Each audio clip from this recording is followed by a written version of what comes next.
আপনাদের গাড়িতে কেন্দ্রের গাড়ি। সকাল হলেই বিয়ানীবাজার উপজেলা পরিষদ নির্বাচন। বুধবার সকাল ৮টা থেকে টানা বিকেল ৪টা পর্যন্ত ভোট গ্রহণ অনুষ্ঠিত হবে। বৃষ্টিকে উপেক্ষা করে মঙ্গলবার সকাল থেকে বিয়ানীবাজার উপজেলার ৮৯টি ভোট কেন্দ্রে নির্বাচনী সরঞ্জাম প্রেরণ করা হচ্ছে। থেকে মালামাল গ্রহণ করবেন, সবার দৃষ্টি আকর্ষণ করছি। আপনারা প্রথমে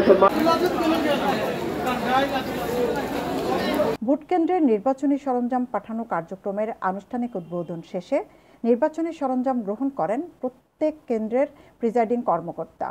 এ সময় তাদের সাথে পুলিশ ও আনসার বাহিনীর সদস্যরা ছিলেন।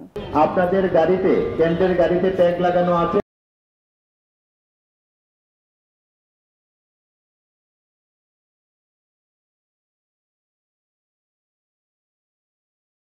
কেন্দ্রের গাড়িতে ট্যাগ লাগানো আছে এবং এখানে আপনাদের গাড়িতে কেন্দ্রের গাড়িতে ট্যাগ লাগানো আছে এবং এখানে নির্বাচনকে সুষ্ঠু ও গ্রহণযোগ্য করতে সব রকমের প্রস্তুতি নিয়েছে নির্বাচন কমিশন।